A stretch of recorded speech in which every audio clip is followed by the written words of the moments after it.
got Megan at the helm. Yeah, I got it. Don't worry. You're in charge. I'm in charge. I like this boat. Just about all you need? Yeah. We're gonna go to the dark side?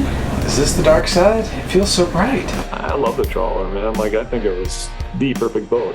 Are you taking a bath on a boat? It's the first time I'm taking a bath on a boat. They are power boaters, but they are also sailboaters. We're all sailors, right? All sailors. Which is best? We don't know. That's how we end up with two boats, right? Do I really care about sailing? If you know us, you know the answer to that question, and we love sailing.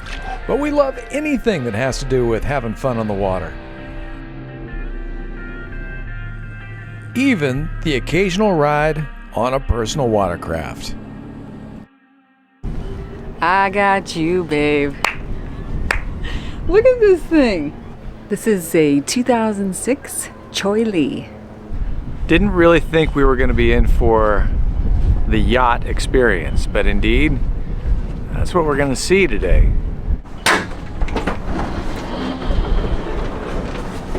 Oh, hello. Whoa. But something's just not quite right. Something's missing. Oh, now I can relax. On a gold platter.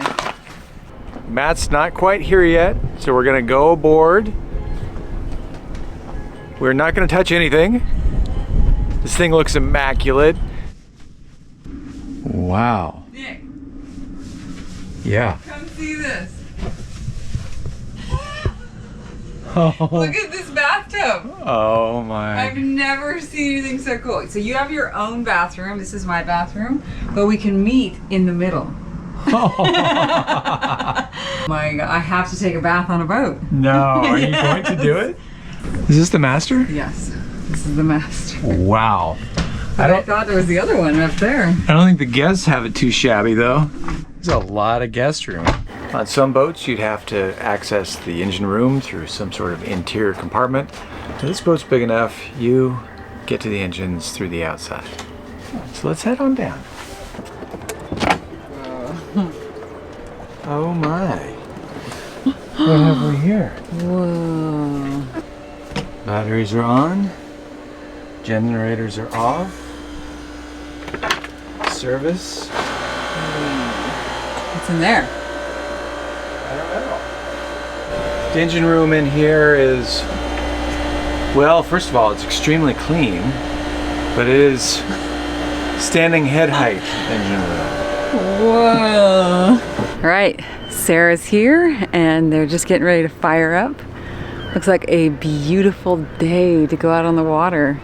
We're headed out for a 3-hour tour. A 3-hour tour. But this time we have ultimate confidence in our captain. Yes. But I get to be Gilligan, Yes. and you get to be Marianne. So let's do a little role play. Ginger, what are you talking Ginger, about? that's right. I got him confused. Yeah, we're gonna go out for a little tour out of Everett, Washington, which is north of Seattle, but it's south of Anacortes, south of LaConner. So far, I feel like I'm on a luxury liner. This is a very comfortable boat. Everything about it says high quality and comfort. So far, I'm pretty impressed. You? Yeah, super impressed, especially with the mirror in the galley. Whoa. Hi. Hello. Going for a boat ride. So we're just getting everything powered up. Got all these sweet new displays. Wow. Yeah, we just got the FLIR today, so it's infrared.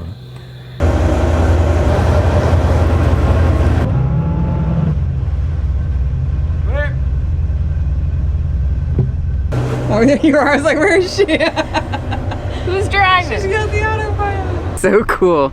She's driving us by remote control. This is maybe the first big difference we're seeing between a sailboat and a large powerboat. Now, it could have to do mostly with the size of the yacht, but you get to a boat this big and often you hire a professional captain to oversee the maintenance and make sure things are in running order. The owner will be here in about 24 hours, so we're just going to go run the engines up and make sure everything is A-okay. I heard there's like 5,000 boats here. Yeah, I think this is like the biggest marina on the West Coast, or at least in the States, from what I understand. Trying to like stay away from all the little boats because we leave a big wake on a powerboat. It's a little bit different, but you're on autopilot and your RPMs are here, so you can adjust if you want. All right, let's floor it. All right, here, what you got here is you got your steering wheel. Why is it so far down And your there? gas pedals right here. There's how Oh, the you got gas. Cheech? Is that Chong?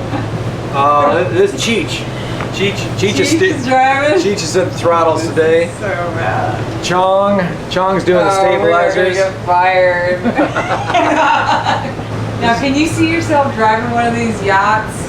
Yeah, there I am. Yeah, I there am. you are. I'm indeed right here driving this thing. I feel like I'm in a like a 4x4 truck. I'm looking down on the rest of the traffic. I got good views all the way around. Visibility's fantastic. I got great instruction from our captain today. Sarah's doing a fantastic job. Yeah. Oh, look, we can see her down in the What? engine room. There she is. You got on a boat like this. I suppose you gotta have cameras here. It's a calm day, but with the stabilizers, this boat is rock solid.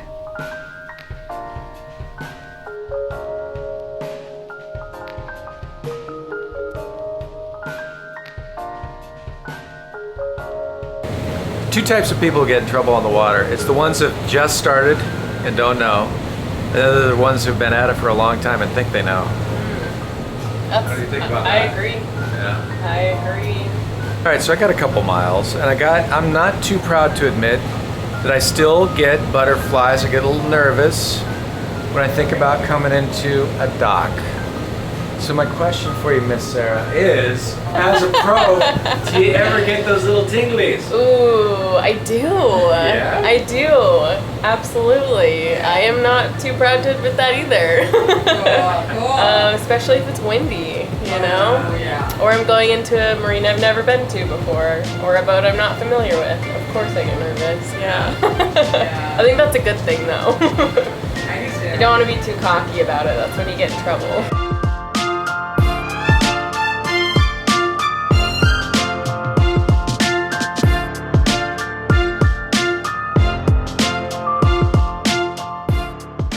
If you know me at all, you know I love my baths. I often say the hardest part about being at sea, besides missing my family and friends, is missing my bathtub. Well, this boat has a bathtub, and I am gonna go experience my first bath on a boat. You wanna come along? Are you taking a bath on a boat? It's the first time I'm taking a bath on a boat. This is a nice bath. That's a big bath. It is. Look at the nice backrest. Water is nice and hot.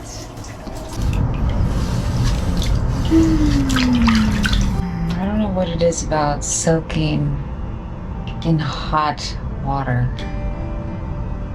but it really, really de-stresses me. Something about water. Being on the water, in a boat, looking at the water, soaking in the water. It's my happy place.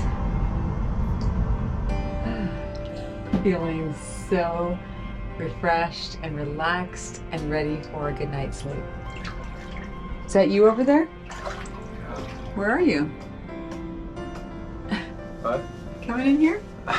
Can you turn the light on? We can't see you. There, you can see me enough. Hey, wait, you're in your bathroom over there. I know, we could sit on the pot together and talk.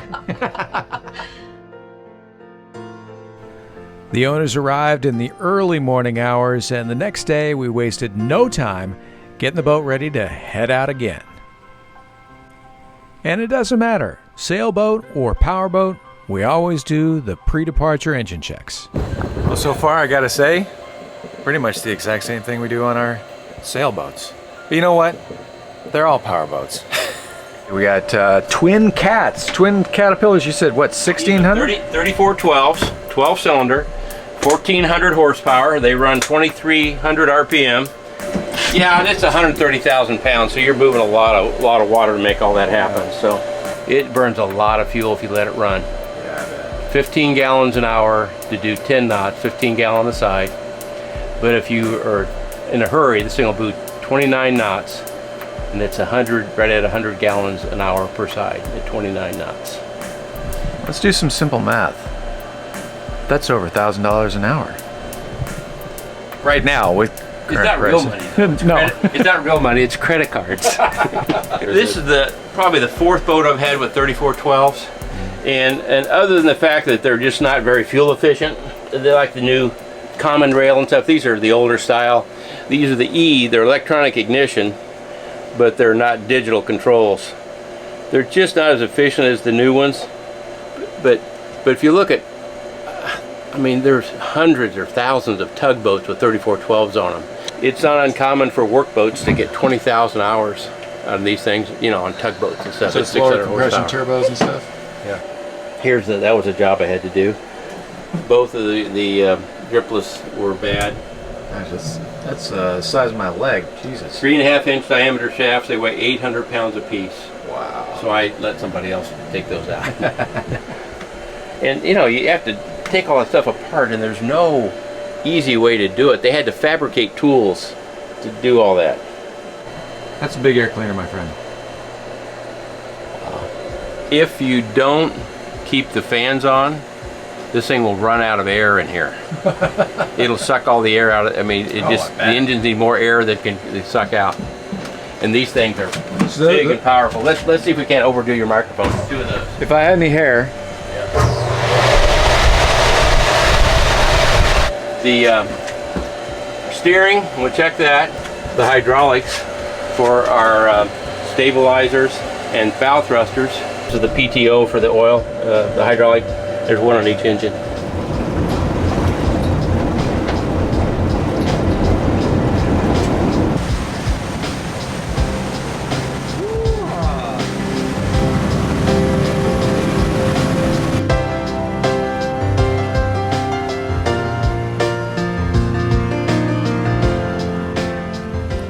With our next boat, we're actually going in the opposite direction of full-on luxury. We're looking for performance and maybe a few less creature comforts. 75 gallons a side. Oh my God. 28 knots. But ever since I was a little boy, I have been thrilled by big machines capable of doing extraordinary things. This boat weighs 130,000 pounds, and here we are cruising along at near 30 knots. I just have to smile.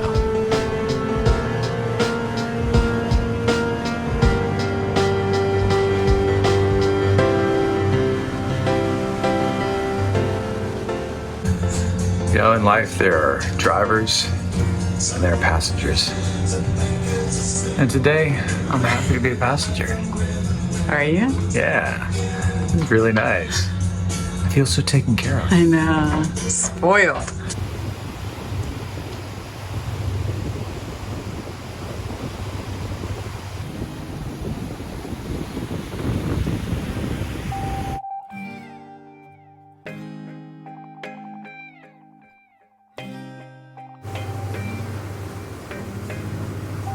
All right, it's time to anchor this baby. Go backward a little bit there.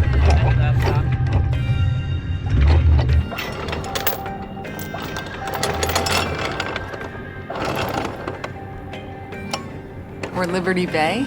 We're headed into town to the town of Poulsbo. Poulsbo. We're going to a famous bakery here in Poulsbo. Where are we going? SLUYS. Slew's right? Bakery. Slew's. Downtown Poulsbo, Liberty Bay, Ask Washington. them the right Slews. Slews. These And I may be pronouncing it, may be Slies, but it's S-L-U-Y. slides. People come from all around. Now, we can't say donuts. Donuts would severely undersell this experience. This is more like sugar heaven.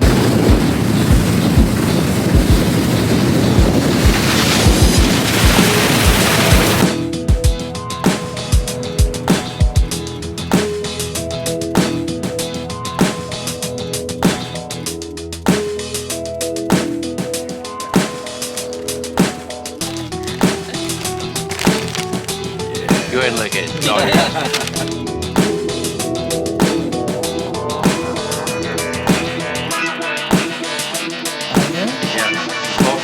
quite the captain. Look at this. Welcome to Clarity 2. All 9.5 feet of her.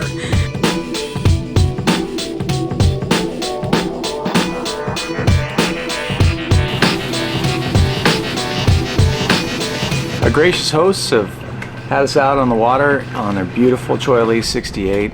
This is not their only boat. They are powerboaters, but they are also sailboaters. We're all sailors, right? All sailors. We're all sailors. So I thought I'd just ask Matt, like, I don't know, how do you choose which is best? We don't know. That's how we end up with two boats, right? I don't know. You know, I think we have to look at what our mission is after we bring the sailboat back to the U.S. from France.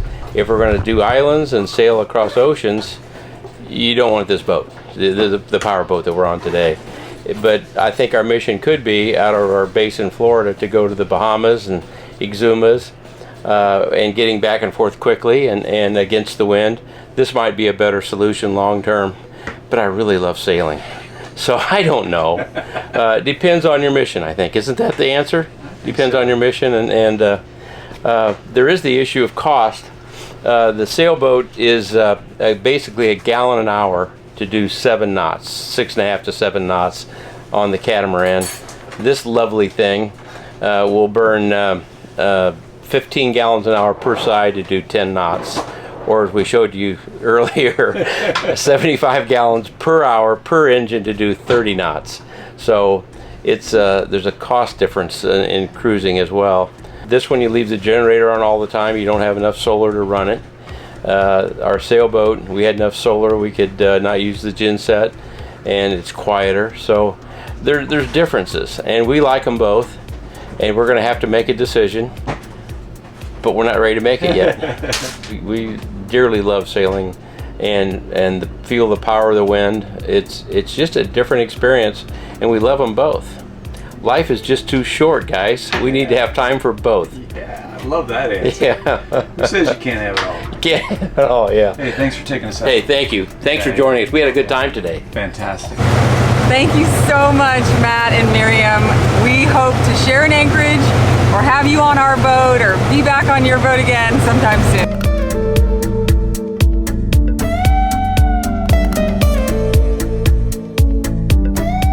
On the ferry trip back south, I was thinking to myself, who else do I know that could shed some light on this whole powerboat versus sailboat thing? And it hit me like a ton of bricks. My brother from another mother, Pat Schultz, my co-author on Live on the Margin, which you can pick up at Amazon or Audible. What I really love about all of your pursuits, your travels, your adventures is you do not go just down one lane. Give me the 30 second, actually it's gonna be 90 seconds at least. Yeah, it's long. I tried to rundown of vehicles. All right, 03 to 07, we sailed around the world in the 35-foot catamaran, Wildcat catamaran. Then we came back and we jumped in a 58 VW bus, drove that from Alaska to Argentina and then off to Europe and all over there. Then we got pregnant, so we flew back to the States and drove down to Mexico in a 65 Porsche. Had a baby down there. Then we bought our second boat, a 43-foot Spindrift monohull. I bought it solely based on you. And yeah, we took that down to Mexico then and had spent 3 years maybe sailing around Mexico. And then we went back and we did a vintage motorhome for, oh golly, I don't know, about 3 years, I suppose. A few years ago, we bought 42 Grand Banks in Florida and took that down, just kind of all over the Caribbean, just kind of been circling all over the Caribbean for 5 years. I love the trawler, man. Like, I think it was the perfect boat. A couple months ago now, we were like literally sitting there in Aruba. Should we sail around the world again? We got online, found a boat. I flew to Mexico, checked it out, looked all good to me. And there you go. See, I knew you couldn't do it in 30 seconds. I can't. It's impossible. What can you tell me about the different, I guess, ownership considerations? Somebody out there is thinking, well, I don't know much about boating. I like the idea of the sailboat, but I also really like the idea of turn the key. What would you say to those folks? Yeah. Yeah. And so basically, I always say, like, what are your plans? Right. Like, too often people just, I think these days, too many people watch YouTube. They watch the sailing channels and they think, shit, that looks great. Like, I want to go sailing and live on a sailboat. But, like, there's things to take into consideration. Like, if you're not really planning on going very far, you probably don't need sails. Like, people tend to bring up like the cost of fuel all the time when I switch to the trawler. Oh gosh, fuel costs, and it's like, well, I tend to, the Caribbean's not that big a place, so in a year I might fill up one time, maybe two times, so I don't know, maybe $1,500, $2,000 a year in fuel, so it's pretty minimal. When we were buying the trawler, we knew we were just going to do the Caribbean. That was our plan. Maybe we took it through the canal and then up to Mexico, but overall we were going to be close to islands, close to land. So we didn't need sails. The sails would have been bagged up a lot of the time. I remember when you were telling me when we first met about sailing around the world, and you get the barrage of questions, right? The scariest time, your favorite place. Yeah. Well, you said something to me. Something along the lines of, I can't believe how much we motored. Yeah. Well, yeah. I mean, you've been out there, how often you're just be calm. It's rare that it's either the perfect wind or from the right direction or, whatever. I mean, well, there's that whole argument of, oh, well, the wind is free, so I'll set sail and, I won't be paying for fuel. Yeah. But you did, how many miles do you think you did in the Caribbean on the Grand Banks trawler? 42 feet and what, like 40,000 pounds, something like that? 50,000 pounds. Yeah, 42. Yeah. And we cruised at 8.5 knots, in any weather. That was the beauty too. Like, if it was, even with the wind on the nose, like, it didn't slow it down. That thing was so big and heavy. It just boom, boom, boom, just right through, And then again, it was a 600-gallon capacity, I felt comfortable doing up to 800 miles on that.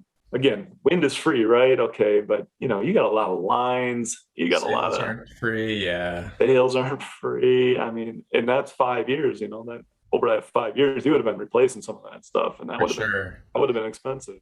I mean, for me, when I've dealt with clients on this, I basically said, do you want quick and convenient, but you can't go quite as far in one chunk? Yeah. Or does sailing as an aesthetic really grab you? And for me, that's the big swing for me, is like when the engine goes off and the sails are drawing, like, my heart skips a beat. I mean, that speaks to me. But if it's about just getting places and not that far away, like, man, powerboat makes so much sense. Yeah, I'm definitely not. I mean, for all the miles I've done sailing, like, it's kind of crazy, but I'm not like super in love with sailing. I know there is people that are, and like, for them, it's an obvious choice, right? Like, you're not going to swim one way or the other. There's not going to be a better choice. It's going to be sail, But for anybody that's kind of on the fence or just, hasn't ever sailed and whatever, I mean, I think that's definitely worth investigating both sides, and really trying to decide, like, do I really care about sailing, or am I more concerned with, like, plotting a course that's just a rum line, man. I want to go from A to B. I want to do it at a certain speed, and that's it. I don't know. I mean, I'm more in love with the travel and the adventure of it. And I do, just being out in the middle of like the Pacific or something, that's just, I mean, it's too awesome, to really sit there and contemplate where you are in the world, it's pretty mind blowing. So yeah, obviously the sailboat's the only thing that's going to get you there. I love it. I shouldn't say the only thing. I mean, it depends on your budget, right? Sure. Certainly people that can buy a trawler that's, that could cross oceans. I mean, there's the Nordhavens and all that.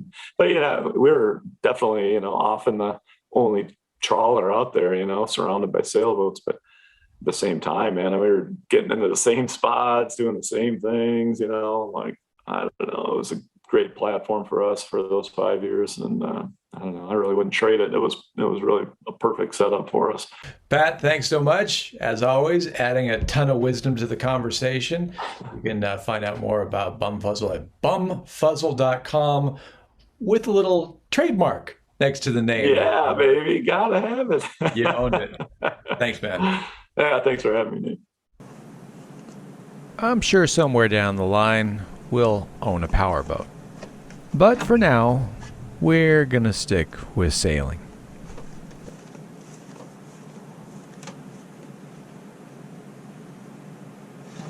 I'd say one of the best things about dinghies and dinghy sailing is just the pointlessness of it.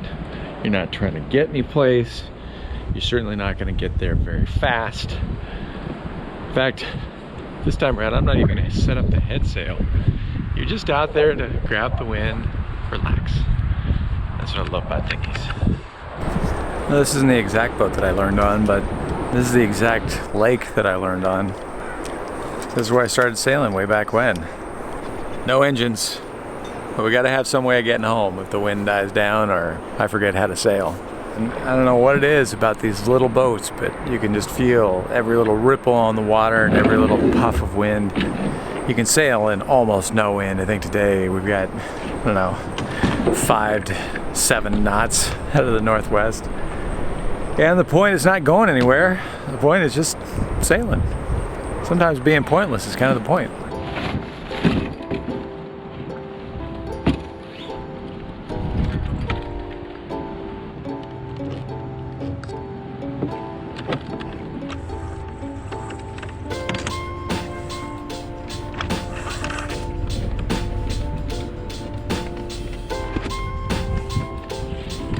Woohoo!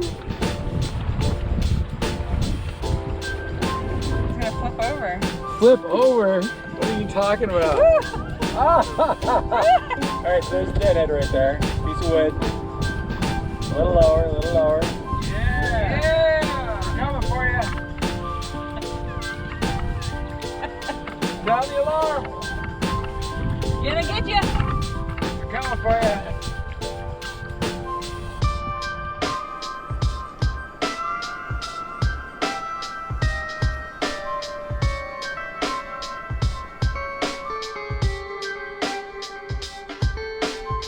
Here I come!